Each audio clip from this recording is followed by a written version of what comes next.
Tu sais, depuis 1945, on vit tous dans un monde qui fait semblant d'être libre. On te parle de liberté, de démocratie, de choix, des pays indépendants. Mais en vrai, depuis la fin de la Seconde Guerre mondiale, il y a un seul pays qui a décidé presque tout pour le reste du monde.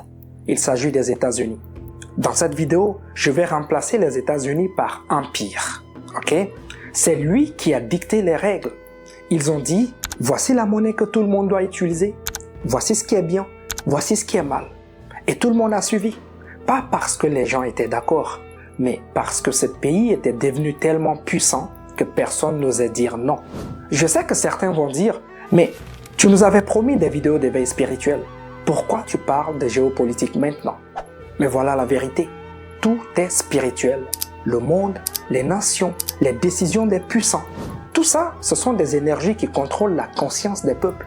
Tu ne peux pas t'éveiller spirituellement si tu dors face au système qui te manipule. C'est pour ça que tu dois écouter cette vidéo jusqu'à la fin.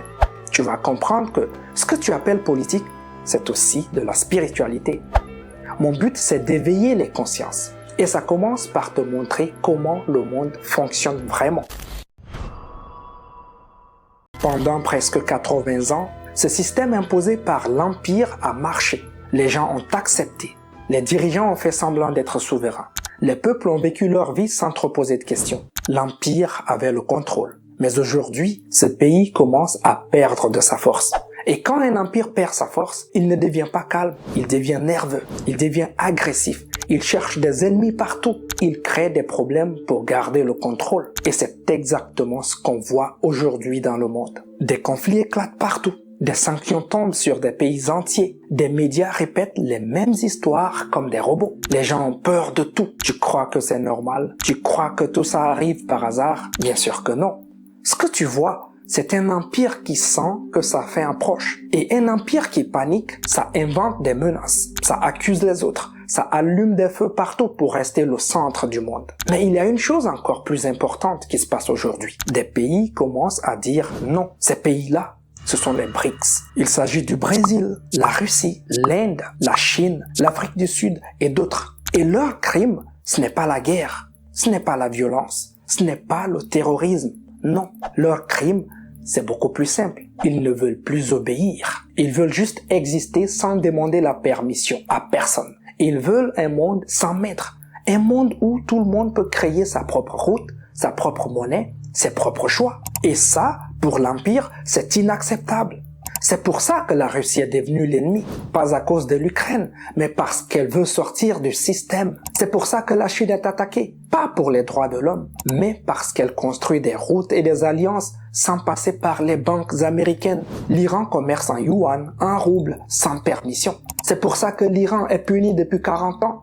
Pas parce qu'il est dangereux, pas pour le nucléaire, mais parce qu'il refuse d'utiliser le dollar. Il refuse le levier bancaire occidental. C'est ça le vrai crime, la désobéissance économique.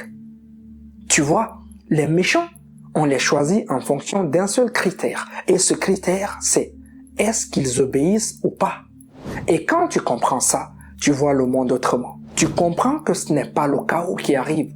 Non, c'est un vieux système qui est en train de tomber et un nouveau qui est en train de naître. On t'a endormi avec des slogans, on t'a menti avec des mots, on t'a hypnotisé avec des récits héroïques. Mais derrière le rideau, derrière les drapeaux, derrière les discours, il y a un principe simple.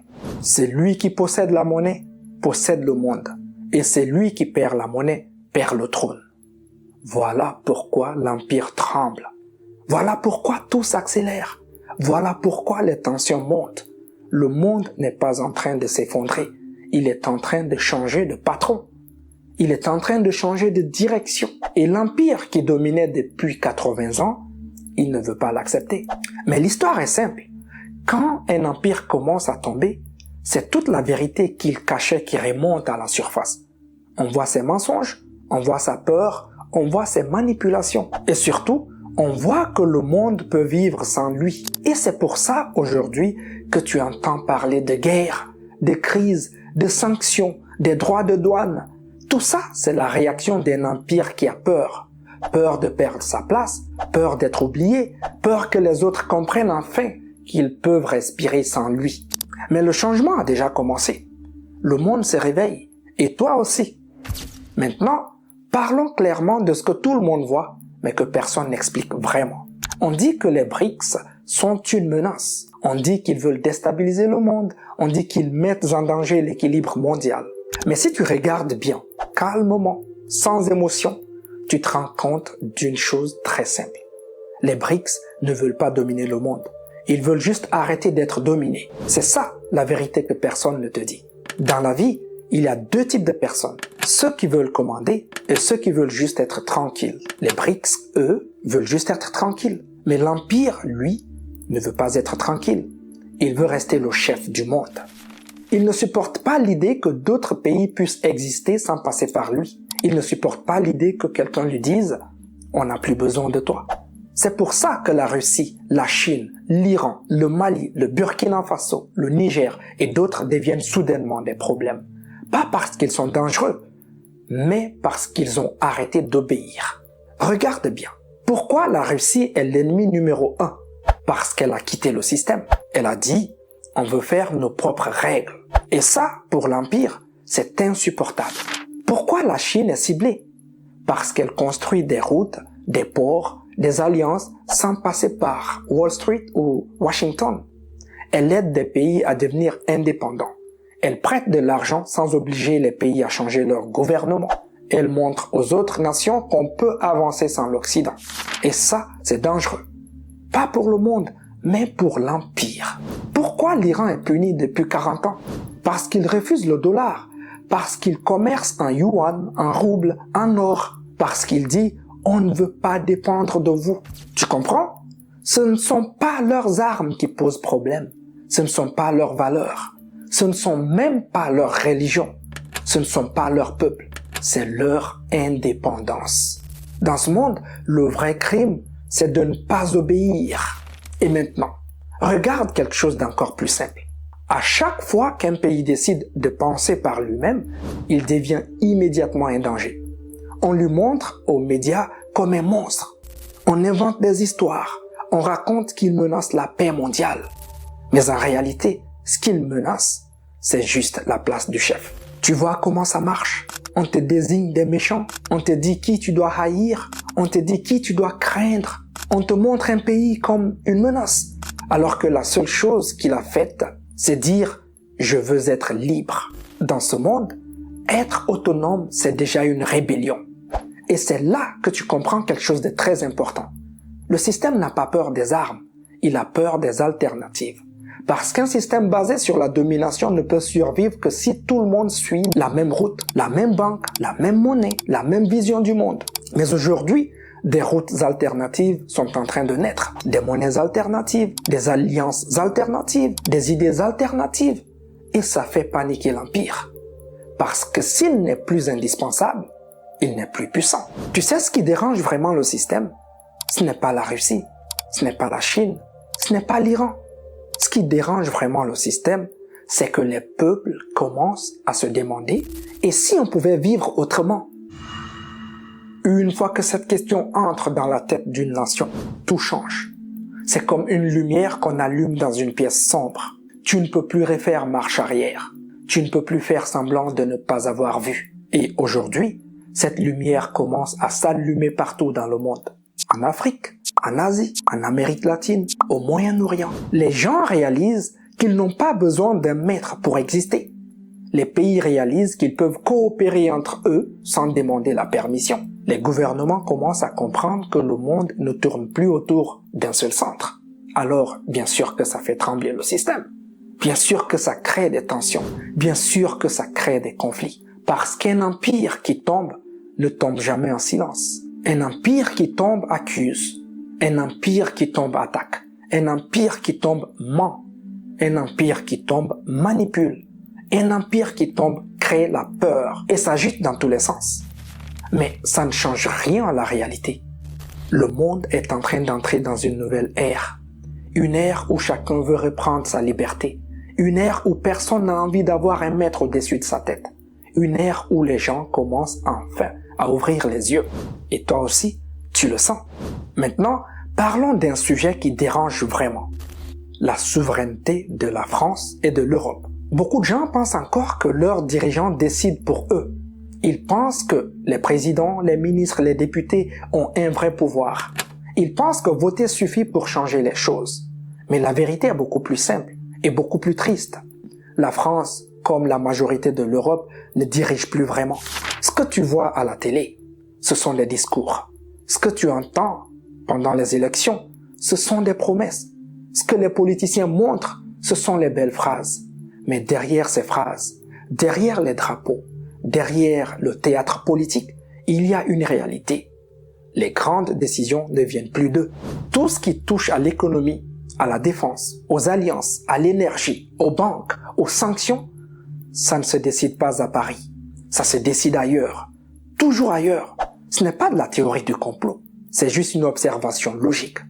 Quand un pays dépend d'un autre pour sa sécurité, pour son énergie, pour sa monnaie, pour son commerce, ce pays n'est plus totalement souverain. Il est attaché, il est lié, il suit ceux qui le tiennent. Et c'est exactement ce qui est arrivé à l'Europe. Tu veux comprendre pourquoi la France suit toujours certaines décisions américaines, même quand ça lui fait du mal? Pourquoi l'Europe applique des sanctions qui détruisent son propre pouvoir d'achat? Pourquoi les pays européens semblent toujours d'accord avec Washington? La raison est simple. L'Europe n'est plus libre à 100%. Elle vit dans un système où certaines décisions sont déjà prises avant même que les dirigeants ouvrent la bouche. C'est comme un contrat invisible qu'ils ont signé sans te demander ton avis. On appelle ça des alliances. Mais en réalité, ce n'est pas une alliance. Parce qu'une alliance, c'est quand deux partenaires sont égaux dans les choix de décision. Et aujourd'hui, l'Europe n'est pas un partenaire égal. Elle suit, elle s'aligne, elle obéit. Et parfois, elle obéit même contre ses propres intérêts. Pendant que les peuples travaillent dur, espèrent, luttent pour leur famille, les élites politiques, elles vivent dans un autre monde. Un monde où elles profitent de leur position, de leurs avantages, de leur salaire, de leur voyage, de leurs privilèges. Un monde où leur priorité n'est pas le peuple, mais leur propre confort. Et ça se voit, ça s'entend, ça se sent. Tu n'as même pas besoin d'être un expert en politique pour le comprendre. Regarde simplement leurs décisions. Elles ne sont jamais faites pour améliorer la vie du peuple. Elles sont faites pour respecter le pacte silencieux qui existe entre l'Europe et l'Empire. Un pacte non écrit, mais réel. Un pacte qui dit « Vous suivez notre direction et en échange, vous gardez vos sièges. » Voilà pourquoi les mêmes erreurs se répètent. Voilà pourquoi les politiciens changent, mais les décisions restent les mêmes. Voilà pourquoi, peu importe le parti au pouvoir, la ligne générale ne bouge pas. Parce que la scène politique européenne, c'est un théâtre. Ce que tu vois, ce sont les acteurs. Ce que tu entends, ce sont les dialogues. Mais le scénario, lui, est écrit ailleurs, et depuis longtemps. Pendant ce temps, les peuples, eux, croient encore être au centre du jeu. Ils pensent qu'ils ont un rôle important. Ils pensent que leur voix change vraiment le cours des choses. Mais au fond, tout est déjà décidé avant même qu'ils votent. Et pendant que les dirigeants jouent leur rôle, ils vendent tout ce qui peut être vendu. Ils vendent les terres, les industries, les ports, l'énergie, la technologie, et maintenant même le futur numérique. L'Europe se vide petit à petit de tout ce qui faisait sa force. Et les peuples, eux, paient la facture. Le plus ironique dans cette histoire, c'est que pendant que l'Europe perd sa souveraineté, on lui fait croire qu'elle est moderne, avancée, civilisée. On lui dit qu'elle fait partie des grands. On lui dit qu'elle participe aux décisions du monde. Mais en réalité, elle fait juste suivre le mouvement. Et c'est ça qui est dangereux. Parce qu'une nation qui ne décide plus pour elle-même ne protège plus son peuple. Elle protège le système qui la contrôle. C'est pour ça que l'Europe descend doucement vers une crise sociale, économique et identitaire. Pas parce qu'elle est faible, mais parce qu'elle a donné son pouvoir à d'autres. Et ce n'est pas seulement une perte politique, c'est aussi une perte spirituelle. Parce qu'un peuple qui ne peut pas dire non, c'est un peuple qui perd son âme. Maintenant, on va parler de ce que personne n'ose dire. Parce que depuis le début de cette vidéo, on a vu les empires, les guerres, les sanctions, les BRICS, l'Europe qui obéit. Tout ça, c'est seulement la surface. La vraie bataille, la plus dangereuse, la plus silencieuse, la plus profonde, elle ne se joue pas entre pays, elle se joue dans toi. Le système ne cherche pas seulement à contrôler les nations, le système veut contrôler les esprits. Parce qu'un esprit contrôlé, c'est un peuple contrôlé. Un peuple contrôlé, c'est un monde qui ne se réveille jamais. Tu sais, on te montre des drapeaux, des conflits, des crises, des ennemis pour attirer ton attention vers l'extérieur. On veut que tu regardes loin, que tu t'inquiètes pour l'avenir, pour tout. Ils veulent que tu te perdes dans des problèmes gigantesques. Pourquoi? Parce que si tu restes focalisé à l'extérieur, tu oublies de regarder à l'intérieur. Tu oublies de te poser la vraie question. Qu'est-ce que je deviens dans tout ça? Le système peut t'enlever ton argent, ton confort, ton travail, ta sécurité. Mais la seule chose qu'il veut vraiment prendre, c'est ta conscience. Parce que si tu perds ta conscience, tu deviens manipulable, influençable, dépendant et fragile. Et c'est là que tu comprends le plus grand secret de cette histoire. Les empires ne se battent pas seulement pour le pouvoir, ils se battent pour contrôler ta façon de voir le monde. On crée des récits, on crée des gentils et des méchants, on crée des peurs, on crée des divisions, on crée des histoires simples pour que tu ne réfléchisses pas trop. Parce que quelqu'un qui réfléchit, qui analyse, qui observe, est difficile à contrôler. Mais quelqu'un qui a peur, on peut le contrôler très facilement. Alors, à la fin, pose-toi une question simple. Dans ce monde qui change, est-ce que tu gardes ton âme? Parce que tu peux vivre dans un système injuste, tu peux vivre dans un monde qui ment, tu peux vivre dans un monde manipulé. Mais tant que tu gardes ta conscience, personne ne peut te posséder. Ce n'est pas parce que tu vis dans l'empire que tu appartiens à l'empire. Ce n'est pas parce que tu es dans un monde que tu dois penser comme ce monde. Et ça, c'est la liberté que personne ne peut t'enlever. Tu peux très bien être pauvre, sans diplôme, sans pouvoir, sans influence, et pourtant être plus libre qu'un président ou qu'un chef d'État. Pourquoi? Parce que la vraie liberté, c'est intérieur. C'est la liberté de dire non. La liberté de réfléchir, la liberté de comprendre, la liberté de ne pas se laisser hypnotiser. Aujourd'hui, beaucoup de gens sont encore physiquement en vie, mais ils sont morts dans leur esprit. Ils répètent ce qu'on leur dit, ils croient ce qu'on leur montre, ils vivent dans la peur qu'on leur fabrique. Et tout ça arrive parce qu'ils n'ont jamais appris à protéger leur âme. Toi, tu n'es pas obligé de finir comme ça. Tu peux décider à partir d'aujourd'hui de ne plus laisser personne penser à ta place. Tu peux décider de questionner ce qu'on te montre. Tu peux décider de sortir du brouillard. Tu peux décider de garder ton esprit propre, clair, indépendant. Parce que le futur que je vois venir n'appartient pas aux pays forts. Le futur que je vois venir n'appartient pas aux grandes puissances. Le futur que je vois venir n'appartient pas à ceux qui ont les plus grosses armes ou les plus grosses banques. Le futur va appartenir à ceux qui auront gardé leur âme intacte. Ce sont ces personnes-là qui seront capables de reconstruire, de guider, d'inspirer, de protéger, de comprendre. Tu sais, les empires vont tomber, les monnaies vont changer, les systèmes vont s'effondrer, les alliances vont disparaître. Mais toi, si tu gardes ta conscience, tu vas rester debout. Et ça, aucun empire ne peut le supporter. Parce que les systèmes peuvent contrôler les corps, mais ils ne pourront jamais contrôler un esprit qui s'est réveillé. Alors, retiens ceci une dernière fois. Le dernier combat, ce n'est pas le monde, c'est ton âme. Et si tu la protèges, tu as déjà gagné. Parce que tant que tu restes éveillé, tant que tu gardes ta conscience propre, tant que tu ne laisses personne penser à ta place, tu restes libre, même dans un monde qui ne l'est plus. Et si tu veux aller encore plus loin, si tu veux comprendre ce qui se passe vraiment dans ce monde, si tu veux apprendre à garder ton esprit clair, fort, indépendant, si tu veux continuer ce voyage d'éveil, alors rejoins la communauté Nouvelle Conscience. Ici, on ne cherche pas à t'endormir, on ne cherche pas à te manipuler, on ne cherche pas à te faire peur. On t'aide juste à voir clair, à comprendre, à rester debout dans un monde qui s'écroule. Parce qu'un esprit conscient, une âme éveillée, ça ne se contrôle pas. Et c'est pour ça que notre communauté existe. Donc, si tu veux garder ta lumière, ta lucidité, ton indépendance intérieure, abonne-toi à Nouvelle Conscience.